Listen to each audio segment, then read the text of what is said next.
Dan lomba nasional yang gue juarain pertama kali itu tahun 2017.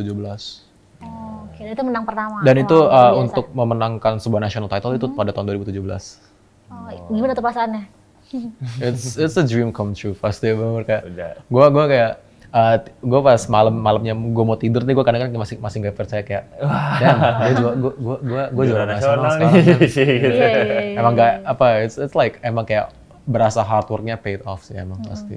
Itu yang the best feeling ever. Dan itu jadi yang paling berkesan menurut gue itu berkesan banget. Tapi menurut gue walaupun 2017 itu sangat berkesan, tapi menurut gue kalau back to the main question ya, lomba yang paling berkesan buat gue itu tetap Asia Pacific 2019.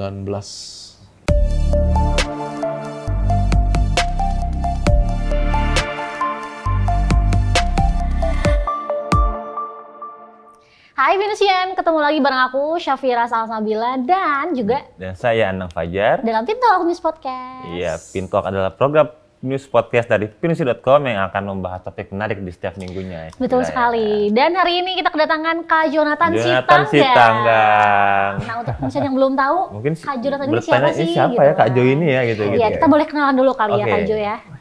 Oke, hello everyone, nama aku Jonathan Sitanggang. Gue berasal dari Jakarta Barat dan di sini gue bakal membawakan sebuah topik tentang hobi gue. Hobi gue adalah di sini yang bisa kalian lihat adalah yoyo. Yoyo. Dulu tuh aku inget banget, pas kecil tuh pasti pernah main yoyo ini. Cuma kayak main-mainan aja yang plastik. Tapi yang kayu gitu ya? Kayu kan ya? Iya, yang naik turun doang, naik turun doang. Lampunya gitu loh. Iya. Oke, nah gitu. Sekarang bentuknya ternyata kalau untuk yang pro player seperti ini. Very modern. Udah nggak ada pakai kayu-kayu lagi. Plastik mungkin, but most of them are metal now. Oke. Kak Jo, udah berapa sih? Udah berapa lama main yoyo? Oke, buat sebenarnya precisely dari kapan tuh aku jujur udah nggak terlalu inget because it's been that long, right? Tapi aku kalau as far as I recall aku tuh mulai main yoyo dari tahun 2008. 2008 dan kalau dihitung-hitung sampai sekarang ya kurang lebih udah mau ini tahun ke-15 aku mungkin main 15 tahun. 15 tahun Sekarang kuliah? Sekarang aku lagi kuliah. Semester berapa tuh? Aku di semester 6. Itu dari umur 8 tahun sampai sekarang nggak berhenti main yoyo? Pasti ada jenuhnya. Paling tapi kayak mungkin kayak breaknya tuh cuman mentok-mentok kayak sebulan, 2 bulan. Tapi kayak begitu udah lama nggak main, kayak vakum, pasti kangen dan begitu coba main kayak oh ternyata emang gue bener demen sama hobi ini. I really cannot like quit this hobby entirely. Wow, nah Kak, selain main yoyo nih, kan pasti orang punya 2 hobi, 3 hobi mungkin. Apakah ada yang dilakukan lagi selain yoyo? Kalau untuk hobi sih kayak my main hobby yang bener kayak semua waktu gue invest ke sini, semua waktu gue invest itu rata-rata buat ke yoyo semua.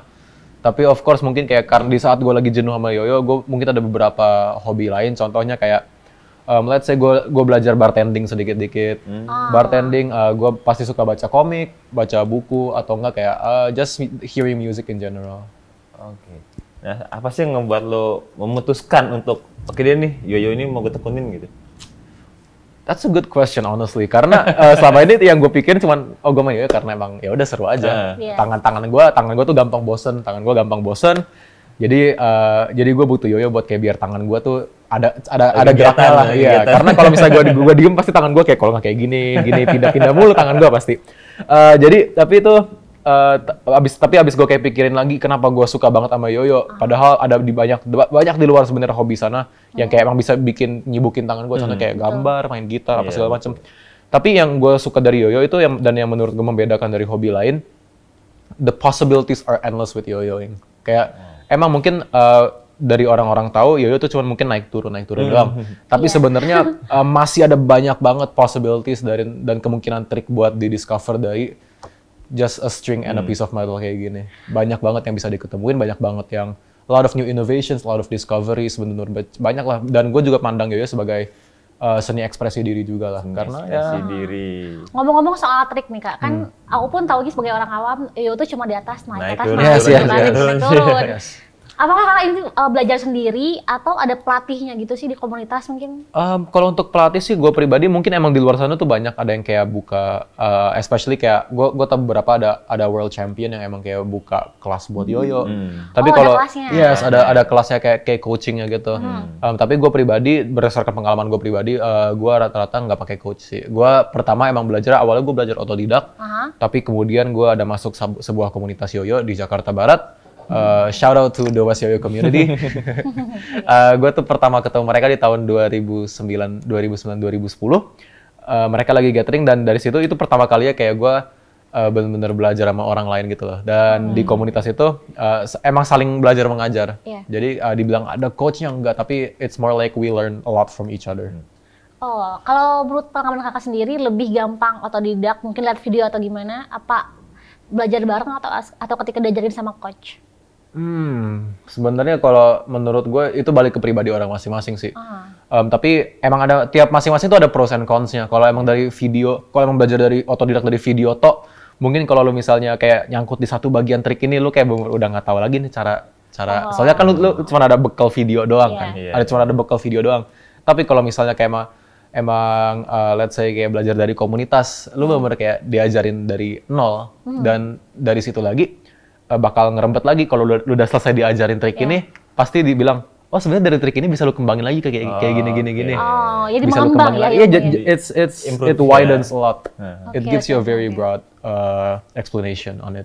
Kira-kira butuh berapa lama untuk belajar yoyo sampai bisa dikatakan, oh ini udah pro banget nih, udah jago. Dari nol, dari awam banget sampai dia bisa minimal berapa trik gitu. Betul. Berapa lama tuh? Gue sih nggak bisa ngomong ya, soalnya pribadi I'm a very slow learner. Gue bisa belajar itu tuh lambat banget perkembangan gue. Tapi kalau ngelihat emang rata-rata di akhir ini kayak gue ngelihat banyak kayak orang baru yang mulai main yoyo. Mereka improve bener cepet banget. It actually blows my mind how fast they learn. Contohnya kayak ada beberapa kayak orang-orang yang gue tahu kayak udah baru main setahun 2 tahun aja udah bisa ikut lomba dan actually masuk final dan even place top 10 loh. Wow. Itu menurut gue bener, oh damn, this is like really fast. Dan emang kembali lagi ke pribadi masing-masing. Contohnya kayak passion orang ini tuh sebesar apa, muscle memory orang ketika belajar trik sebesar apa, kreativitas orang sebesar apa, mindset orang tentang kompetisi atau trik in general tuh kayak segimana. Oke, kalau Kak Jo kemarin berapa lama tuh? Bisa dari mulai latihan sampai ikut kompetisi berapa lama? Jeda waktunya? Ini 2000, kita ngomongin 2008 ya, 2008 jadi gue rada lupa ingat. Itu 2008 gue umur 6 tahun. Iya 2008 gue 6 tahun. Oh dari kecil banget berarti ya? Gue dari kecil banget. Let's see, kalau gue tuh emang awal-awalnya gue kan belajar otodidak dari video. It took me like 2-3 bulan buat bener-bener kayak master the basics, kayak buat bener-bener bisa basicnya.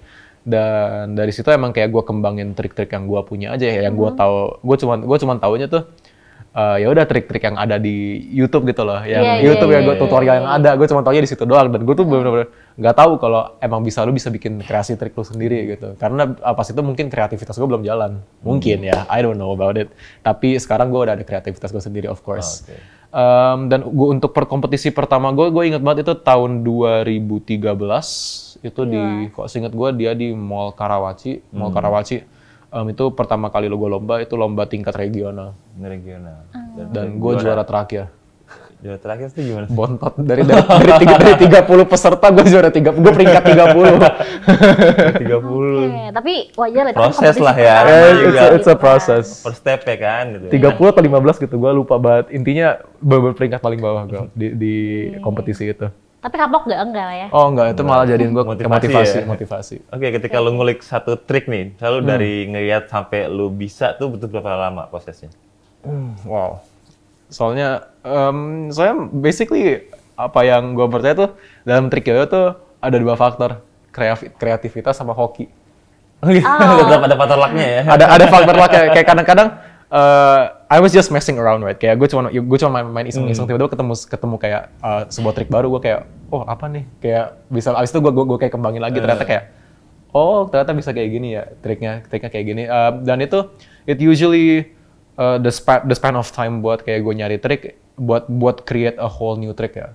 Itu bisa, it ranges from like kadang-kadang sebulan, kadang-kadang ada yang udah sampai triknya gue triknya ini udah gue kembangin dari setahun 2 tahun yang lalu dan sampai sekarang kayak masih belum kelar gitu, kayak masih gue kayak masih ngulik, gue kayak masih ngulik ya, masih penasaran kayak kayaknya ada satu hal yang lebih nih yang bisa gue kembangin, there's something more to it than what I have now gitu. Oke, berarti tergantung triknya juga mungkin. Iya, tergantung triknya, karena maksudnya trik yoyo tuh yang sekarang tuh bukan kayak cuma sekedar kayak naik turun atau enggak kayak trik cuma satu gerakan terus udah, tapi it's more like satu combo yang panjang. Nanti begitu gue perform di sini, kompilasi nanti you'll see what I mean lah. Oke, berarti waktu pertama kali rekaman yoyo nih, kan ada banyak anak-anak yang ketika mereka tuh banyak misalkan kayak main yoyo, main patch atau gimana, kan orang tua suka marah ya kayak ih kebanyakan main gitu. Ini kalau orang tua Kak Jo gimana nih ketika melihat Kak Jo mulai menekuni yoyo? Orang tua aku tentang tanggapannya tuh gimana? Of course kayak setiap orang tua pada umumnya pengen anak-anaknya fokus di bidang studinya lah. Iya. Yang pasti orang tua aku awalnya tuh mereka tuh bener support banget dengan catatan dengan catatan aku tetap fokus sama studi aku. Jangan sampai karena yoyo tuh semua studi aku tuh buyar. Harus imbang berarti. Iya, harus imbang walaupun aku ujung-ujungnya rada buyar sih sebenarnya. Cuman but it's okay. It's okay. Ada kelebihan kekurangannya. Ya ada kelebihan kekurangannya. Walaupun maksudnya yang penting kayak sekarang gue udah belajar yang penting sih cara balancingnya sih, kayak antara studi, life and hobi itu ada caranya masing-masing lah. Tiap orang beda-beda. Jadi setelah kakak menjuarai beberapa kompetisi dari yoyo ini, apakah ada tanggapan yang berbeda? Mungkin sekarang kamu boleh deh lebih fokus ke yoyo. Gitu. Ada nggak sih? Nggak sih, masih sama aja, fokus sama studi. Yang penting ini kata-kata ortu aku. Yang penting jangan sampai yang penting kamu jangan sampai gitu. Yang penting kuliah kamu jangan sampai buyar ya gitu. selalu it's always like that. Tapi I know that they're very supportive of me kayak kalau misalnya kayak misalnya pas aku dulu kayak misalnya belum punya kendaraan atau kayak belum kemana-mana, kayak ortu aku pasti kayak selalu anterin aku dan nontonin aku sampai kelar. Dan kayak ya pasti they really want me buat berkembang di yoyo juga selain di dunia belajar kayak because like they know how much I love the hobby. Support sistemnya keluarga ya. Iya. Oke, bicara soal prestasi, lo kan sekarang masuk ke top 10 Asia Pacific Yoyo Championship nih. Yes. Nah, itu yang pertama kali lo rasain apa? Wow. Top 10 loh. Itu di negara mana sih waktu itu? Jadi itu gue pernah ikut kejuaraan Asia itu di 2 tahun. Untuk pertama kali di tahun 2018. 2018 ini gue masuk final. Gue peringkat 13. Dari? Nah, gue peringkat 13 dari sekitar 27 finalis. Oke. Tapi kalau emang dilihat dari secara garis besarnya kayak there was around like 200, 300 people, 200-300 orang yang compete. Dan tahun depannya I'm actually very grateful, kayak gue dikasih kesempatan buat ikut lagi, dan di sini tuh gue dapet peringkat 9. Gue berhasil masuk babak final dan gue peringkat 9 di kejuaraan Asia tahun 2019 itu. Itu berarti semua negara di Asia ikut kompetisi itu kan? Yes. Mayoritas emang pasti namanya Asia Pacific Championships yang ikut dari negara Asia, tapi seingat gue tuh nggak semua negara yang ikut karena di beberapa negara mungkin belum ada komunitas yang aktif. Oke. Kira-kira ada berapa negara tuh yang ikut saat itu? See, there was like intinya seingat gue antara 13 sampai 20 negara yang ikut. 13-20 negara. Yes, karena itu kan emang sistemnya open buat semua orang. Jadi lu nggak harus dari Asia sebenarnya buat ikut, tapi tapi emang mayoritas yang ikut Asian people, Asian countries, my bad. Oke, berarti dari permainan yoyo yang mungkin kita anggap sebagai mainan anak kecil, ternyata bisa mengharumkan nama Indonesia juga. Bisa. Sekali. Okay. Makanya, padahal sebenarnya one more fun fact, pada tahun 2013 dan 2014 itu yang menjuarai kejuaraan Asia itu orang Indonesia. Oh iya. Yes, shout out to Ahmad Karisma, he's my yoyo hero, he's my idol man. Okay. Tapi sebenarnya yoyo ini aku tuh jarang banget denger kejuaraannya karena mungkin agak kurang diliput oleh media mungkin ya. Yes. Betul banget. Padahal sayang banget padahal bisa satu. Banyak potensi di dalamnya yang bisa mengharumkan nama bangsa gitu di berbagai kompetisi dunia. Ngomong-ngomong soal kompetisi dunia, menurut lo lawan terberat tuh dari negara mana? Oh wow. Pasti banyak ya? Banyak. Yang terberat deh, negara mana? Yang terberat itu pasti easily Jepang. Kenapa tuh? Karena satu, mereka tuh orang yang jago tuh udah banyak banget. dan most of them progress at a very explosive rate kayak pada tahun 2016 sama 2017 itu yang juarain orang Jepang dua-duanya, orang yang sama, back to back orang Jepang ini yang juara terus. Dan dia tuh pertama kali pada tahun 2015 tuh orang-orang tuh kayak hampir gak ada yang tahu dia. Tiba-tiba dia juara 2 jadi kejuaraan dunia. Makanya it's actually kind of scary kayak mereka tuh bener kayak dan gue juga ngelihat dari segi disiplinnya mereka juga. Disiplin mereka kan we all know kayak Japanese people have a lot of discipline. Mereka menerapkan disiplin banyak banget. Dan gue sempat ngelihat secara langsung sendiri kayak mereka tuh latihan kayak gimana dan disiplinnya itu it's top tier banget. Jadi kayak gue nggak heran kalau emang scene internasional didominasi sama mereka. Kak, dikatakan dia tuh secara pemenang nih di juaranya itu tuh apakah karena triknya itu mungkin lebih banyak atau triknya lebih susah atau gimana sih? Jadi tuh yang dinilainya gitu. Penilaiannya. Untuk penilaian tuh sebenarnya kalau di yo-yo tuh it's actually a lot more complicated than you actually think. Gimana? Jadi ada dua, ada technical execution sama technical evaluation. Kalau untuk execution itu dihitung pakai clicker. Siapa yang paling lama tuh yang menang? Siapa yang bisa contohnya kayak gue ngelakuin satu gerakan nih, shot itu diklik satu, gue ngelakuin gerakan lagi per trik. Dan dalam 3 menit ini kan golden standard buat kejuaraan yo-yo itu 3 menit di babak finalnya. Dalam 3 menit ini siapa yang bisa ngeraih trik terbanyak lah. Nah, tapi di situ kan pasti bakal nggak balance dong. Kalau misalnya kayak nggak fair kalau misalnya 3 menit bener-bener cuma trik doang. Orang-orang di tengah-tengah panggung kayak gitu, kayak cuma main gitu. It's gonna be boring for people, right? Makanya kayak itu di balance out dengan ada technical evaluation. Untuk performance evaluation itu ada banyak aspeknya. Kayak cleanliness, seberapa bersihnya lu eksekusiin trik lu, execution, penggunaan musik, koreografi, interaksi lu. Yes, ada koreografi itu. Yes, ada koreografinya. Dia tuh mirip emang kayak pakai lagu freestyle. Mirip-mirip dance freestyle lah jatuhnya. Aku sempat lihat juga sih di IG kakak kemarin. Itu kayak ada dance-nya juga ternyata ya. Kayak ada semacam dance-nya juga. Yes, ada emang kayak ada beberapa yang emang suka incorporate dance sama yo-yo. Itu emang ada beberapa akhir-akhir ini juga suka ada. Nanti kita boleh lihat ya? Oh, boleh. Kolaborasi antara permainan dan seni berarti ya? Iya, makanya I see yo-yo as a form of art. Nah, kan ini lu juga pernah jadi kontestan salah satu ajang pencarian bakat nih. Nah, itu ceritanya gimana dan sampai tahap mana lolos? Oke, jadi Indonesian Got Talent ya? Iya, Indonesian Got Talent. 2022 tahun kemarin.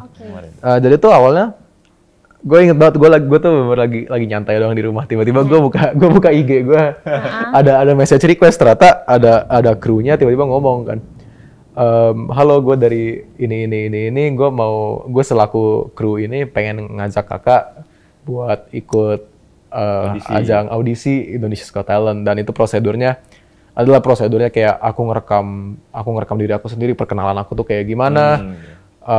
Performance aku tuh kayak gimana, terus aku kirim ke mereka buat di review lagi, dan begitu kalau mereka udah lihat pas nih, mereka bilang ya udah lu lolos audisi kita, lu lolos audisi dari krunya, nanti untuk kedepannya lu bakal di review sendiri sama executive producer, sama executive producer dulu, habis itu baru ke tahap yang sama juri semua, sama juri sama audiensnya, the real deal-nya.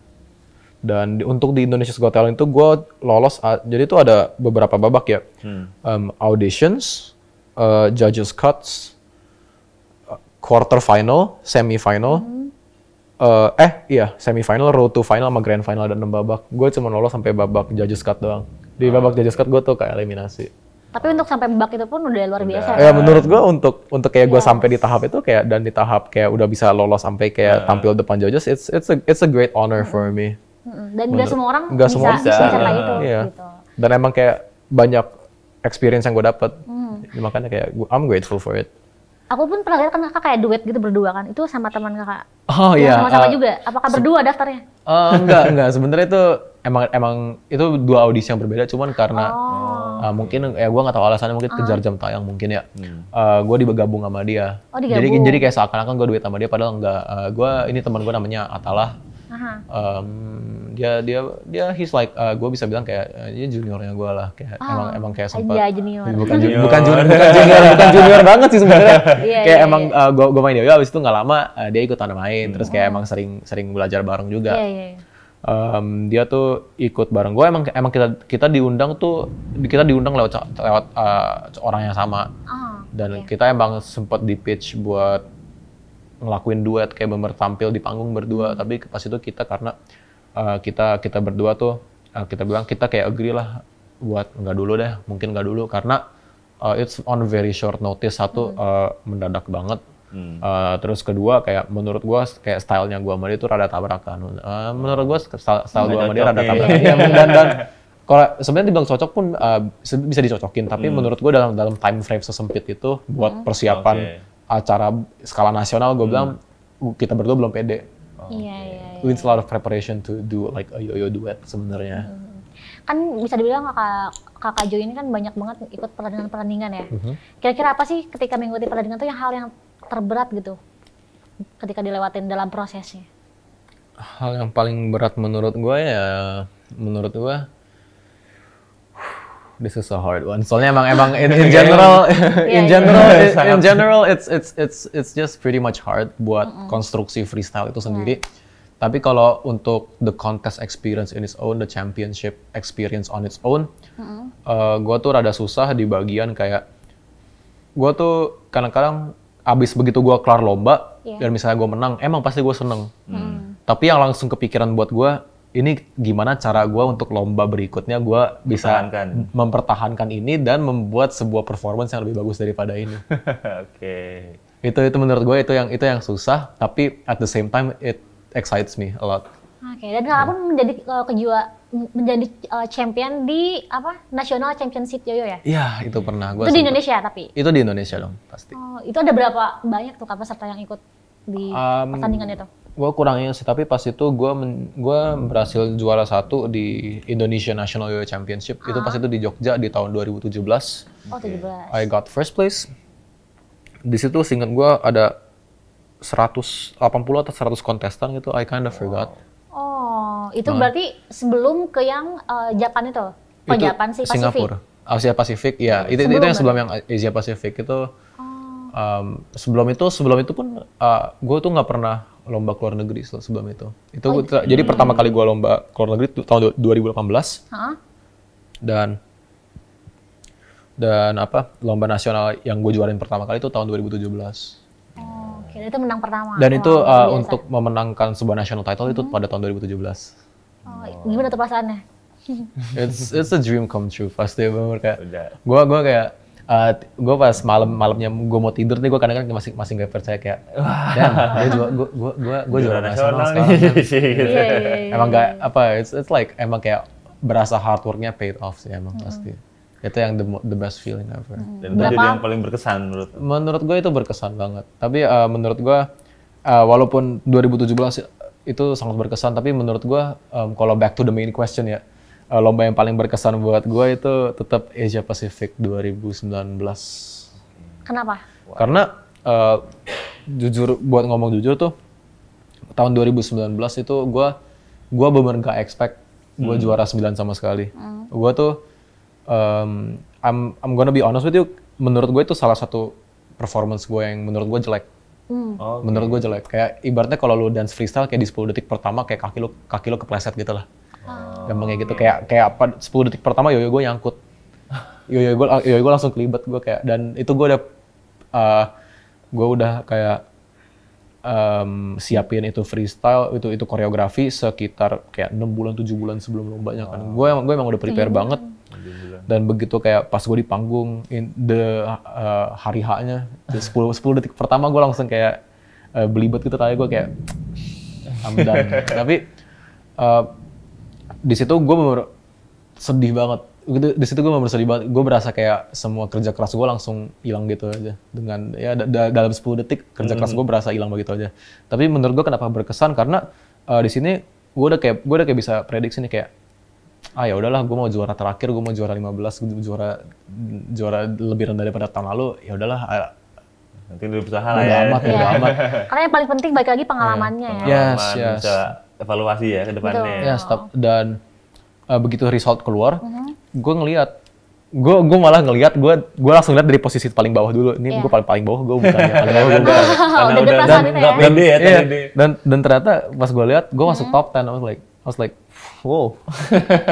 Dan Keren. kenapa berkesannya, itu menginspirasi gue satunya. Walaupun gue tampil jelek, gue bisa top 10 loh. Walaupun dengan tampilan yang menurut gue jelek, itu gue bisa juara peringkat 9. Gimana kalau gue bagus? Gimana kalau gue maksimal? Makanya semenjak itu walaupun emang kayak gue sedih banget tampilan gue jelek and I could amount to more. Tapi yang motivasiin gue di situ ya penampilan jelek gue juga at the same time. Karena dengan penampilan yang menurut gue kurang ya, penampilan yang menurut gue kurang banget buat sesuai standar gue, itu gue peringkat 9. Gimana kalau gue mengeluarkan sebuah performance yang sesuai sama standar gue gitu loh. Makanya emang naikin, dan itu kayak ya salah satu cara gue buat naikin confidence gue juga lah. Oke. Berarti pertandingan terakhir itu yang diikutin Indonesian Got Talent atau ada lagi Kak? Kalau emang pertandingan kayak antar pemain yoyo doang ya, kalau antar pemain yoyo itu yang terakhir seingat gue, kalau yang in person ya, kalau untuk lomba bener yang tatap ketemu orang beneran, itu 2019 yang Asia Pasifik itu. Tapi kalau emang kayak lomba online ya selama pandemi ada lomba online-nya juga kayak misalnya ya karena misalnya kayak orang udah kangen lah kayak tampil itu kayak gimana sih. Jadi kayak ada beberapa orang yang ada di lomba online, gue kayak iseng ikut gitu.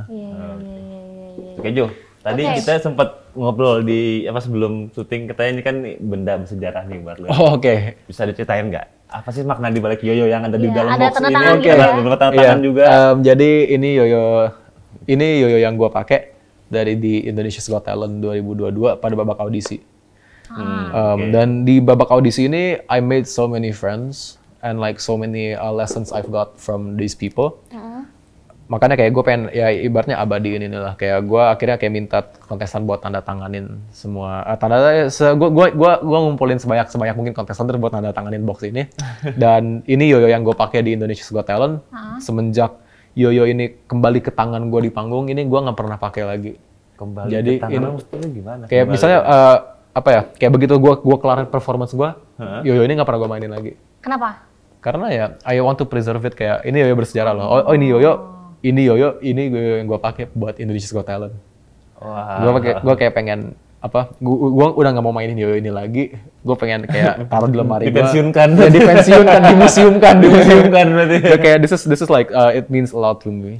Kalau yang yoyo yang dipakai di Asia Pasifik itu yang mana? Kalau yoyo di Asia Pasifik, udah nggak gue pakai lagi sih jujur. Tapi untuk semua yoyo ini emang it means a lot to me karena ini yoyo signature gue sendiri. Ini desain gue sendiri. Kalau lihat di sini ada engravingnya tulisannya GTR JS. JS stands for Jonathan Sitanggang. Wow. Ini special edition berarti ya? Signature edition ya. Signature edition. Iya. Nah, dan ini salah satu menurut gue buat dapat signature yoyo ini adalah salah satu honor terbesar dalam yoyo. Kayak kau harus buat sesuatu bagi pemain yoyo yang menurut gue ini salah satu sebuah kehormatan yang besar lah.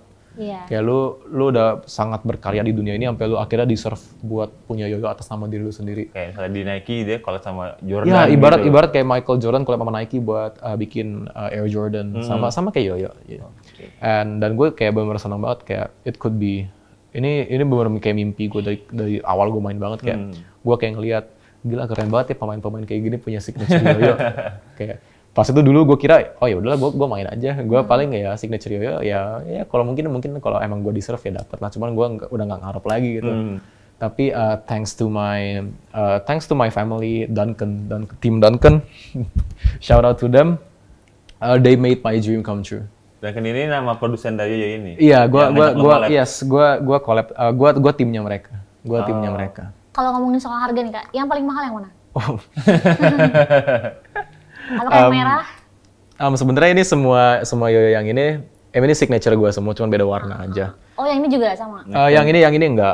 Ini tuh dibanderol sekitar ya 400-300 lah. Tapi kalau dari semua ini yang paling mahal, semua yang signature gue ini sih. Berapa itu? Dia ini dibanderol di retail itu seharga 1,9 juta. 1,9 juta. Boleh pegang nggak? Selain brand ini yang ada nggak sih yang lebih mahal harganya tuh? Oh pasti. Termahal berapa range? Pasti. Tapi ini kita bukan ngomongin tentang kolektor ya. Kalau kolektor yoyo itu beda cerita. Tapi kalau yoyo emang buat pure competition, ada satu yoyo, dia tuh terbuat dari, please viewers correct me if I'm wrong.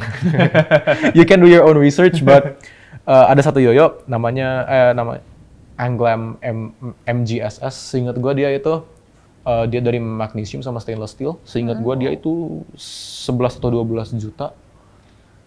Sebenarnya itu yang membedakan dari harga yang mungkin murah, menengah sampai mahal tuh apa sih? Apakah dari kualitas materialnya kah? Material, satu material, kedua all the research poured in. Karena kalau lo lihat yoyo ini tuh bukan cuman kayak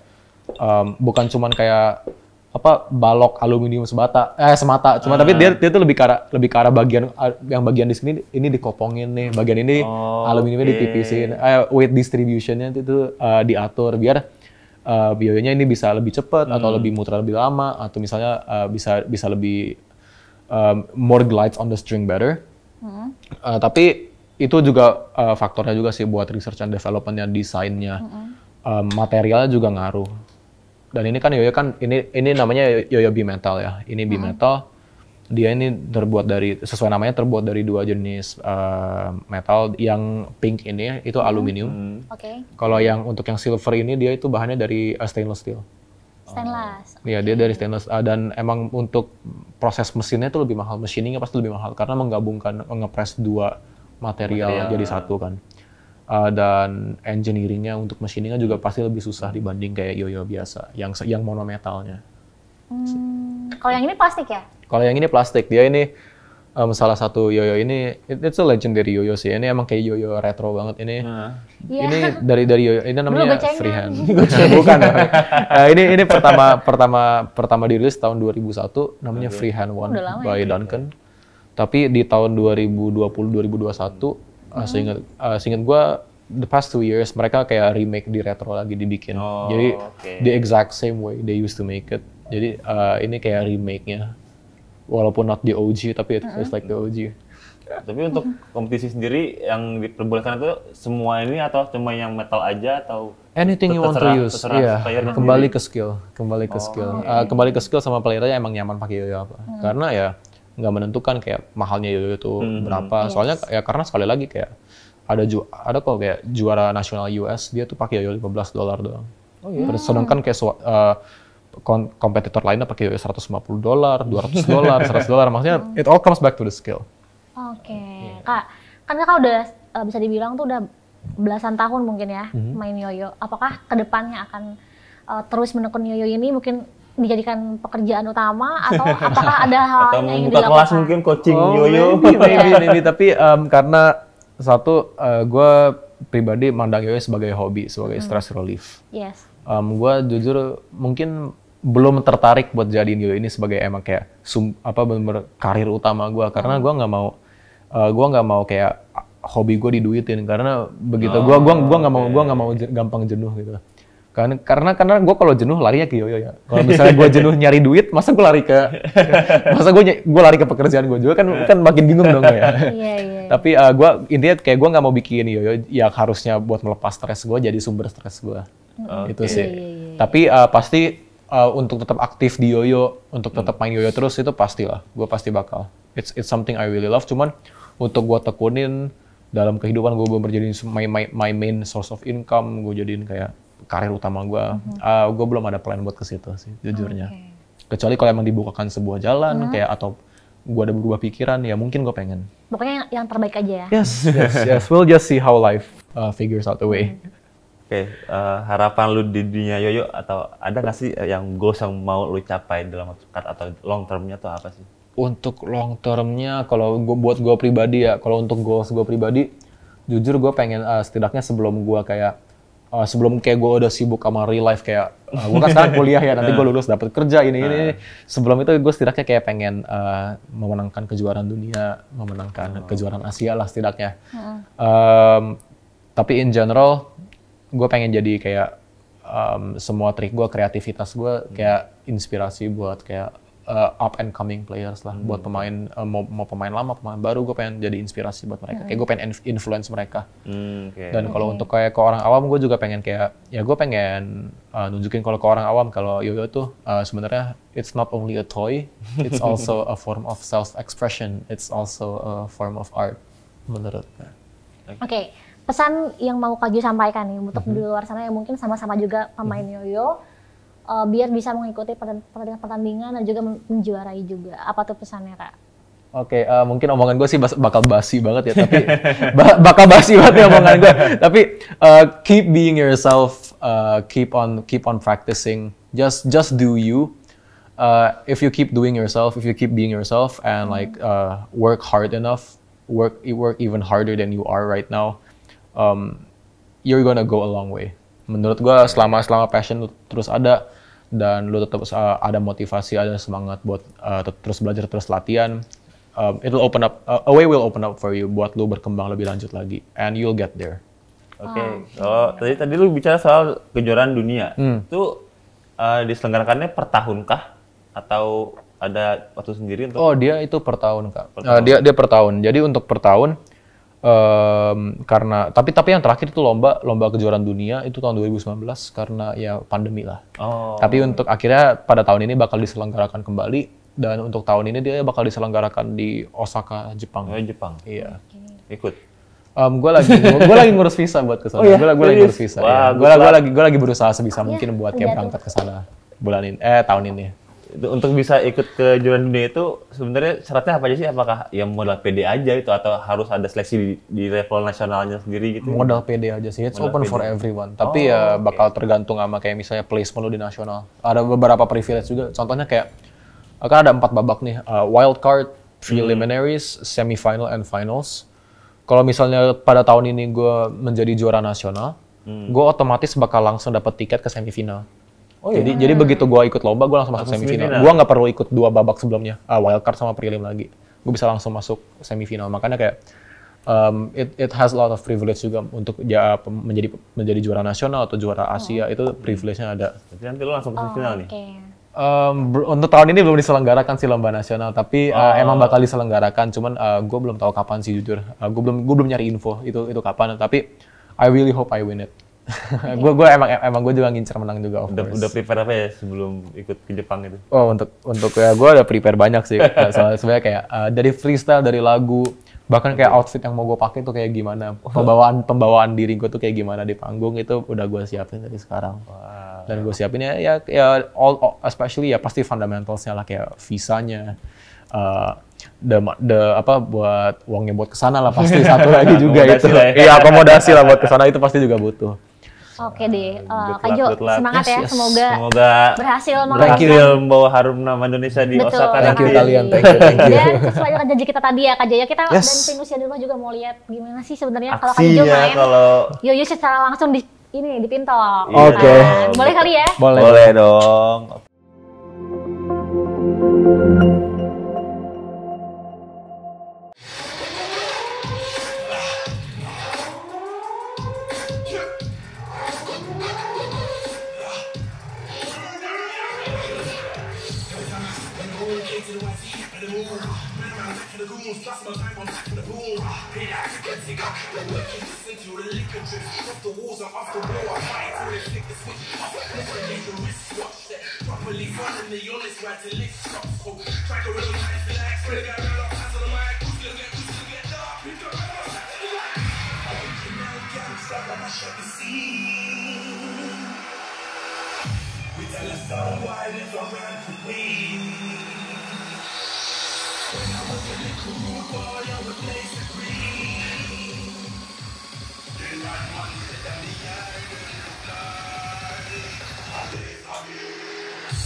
gitu bahaya loh. triknya.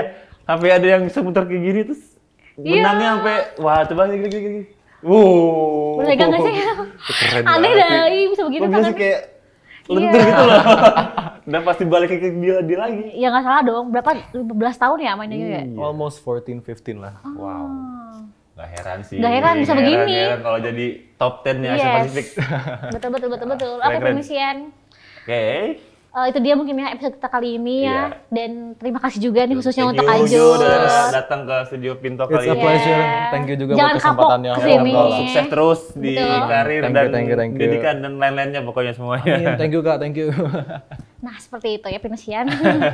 Oke, jangan lupa untuk like, comment, and subscribe Subscribe. semua program dari Pinusi, khususnya juga Pintok ya Pintok, anak ya. iya. Dan sampai jumpa lagi di episode berikutnya. Bye-bye. Bye-bye.